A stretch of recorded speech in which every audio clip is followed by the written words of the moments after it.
Greetings and welcome back to 50 Shades of Beige, and welcome to part 1 of the jankening of the RTX 5050. We have it here.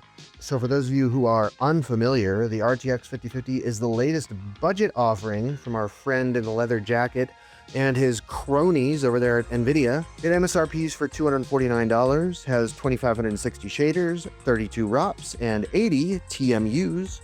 Now, for those of you that have been in the scene for a while, you'll remember that many years ago, the GTX 1050 Ti made a little bit of a resurgence, and that's because you could slap it into an office PC and magically turn it into a games machine thanks to its lack of a PCIe power connector.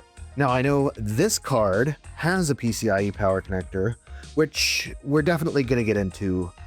We're so getting into this. Wait for it. Wait for it. But in the meantime, I thought it would be fun to lean into the jank a little bit today. Just a little bit, not too much. And I went ahead and decided to grab the trash-picked Optiplex 9020 mid-tower.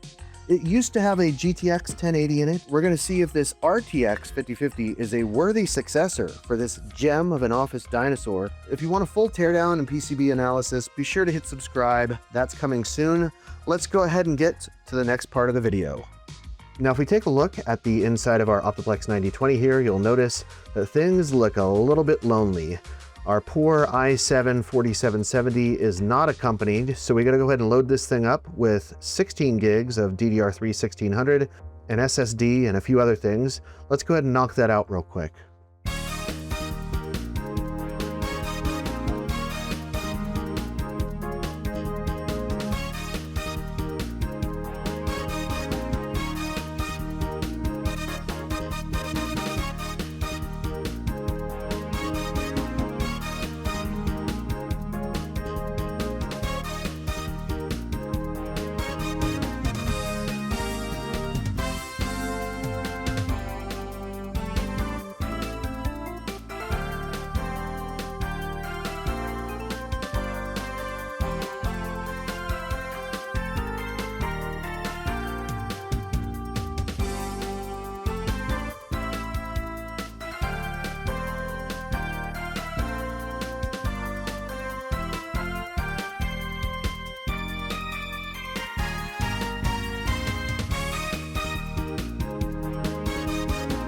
All right, I'll go ahead and give you the grand tour here.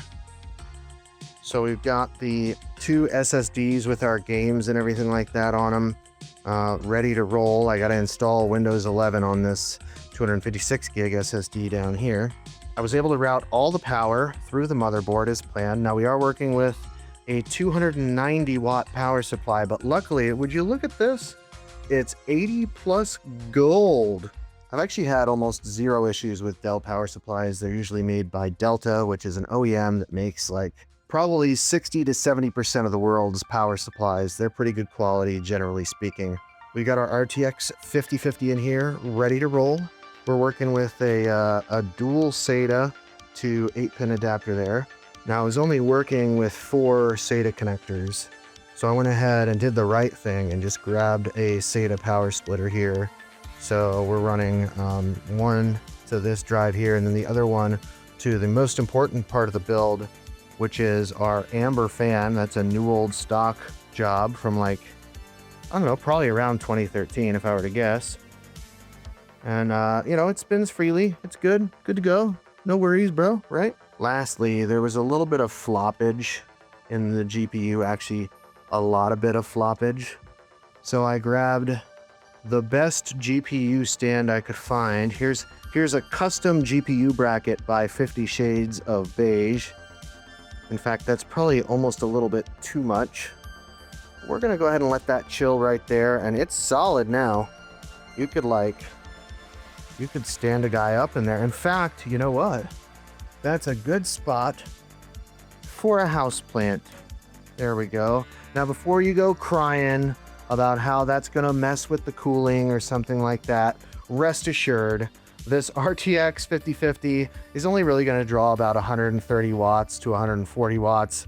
And so that's why I believe our power supply and everything's going to be fine. I doubt there's going to be much heat coming up out of here. Gigabyte really overbuilt this. All right, let's go ahead and get this thing fired up and ready to roll. Now, I was most interested in what recent titles we could play, so I gave Stellar Blade a try. I was kind of surprised at how well our scavved PC did at 1080p high with the resolution scaling at 100% and DLAA turned on. There was some stuttering from time to time, and some of it was highly inconvenient, but it seemed to work itself out the longer I played. Overall, the game looks great and is surprisingly playable given what would assumably be a CPU bottleneck. Next, I gave Doom Dark Ages a shot. I started off at 1080p Ultra Nightmare at 100% resolution scaling with TAA turned on. The results were unimpressive, and we only averaged about 40 FPS with random spikes from time to time. Taking a closer look, I noticed that this wasn't actually the CPU holding us up this time. It was clearly a lack of VRAM. Now, you could argue that on a more modern system, we could take advantage of rebar and other niceties which would prevent this stuttering, but that's a question for my next video. Since NVIDIA is so heavy on ray tracing, I decided to give path tracing a shot, and as expected, the result was laughable. Even with DLSS on ultra performance mode and 4x frame generation, the path tracing simply brings the RTX 5050 to its knees. Now, you can get Doom Dark Ages to average about 60 FPS. You've just got to turn on DLSS and let the frame generation kind of do its thing. If you don't like frame generation, you don't want the latency, you can turn it off, but you're not going to be able to play Ultra Nightmare 1080p at 100% scaling resolution. It's just not going to happen. Anyway, mediocre and middling results as expected from our 5050 thus far. Lastly, I decided to go for the timeless BeamNG.drive. Predictably, the loading times were absurd thanks to our CPU, and the RTX 5050 gave once again the most middling and unimpressive performance. Even on other maps, I was not terribly impressed. These frame rates aren't much better than what we've seen on the 3066 GB in the past. Unfortunately, it was at this point that the disrobed SSD I decided to use for a boot drive gave up the ghost, and the next day I was greeted by a flooded basement. So we're going to have to wrap it up here for now. Be sure to stay tuned for more RTX 5050 content.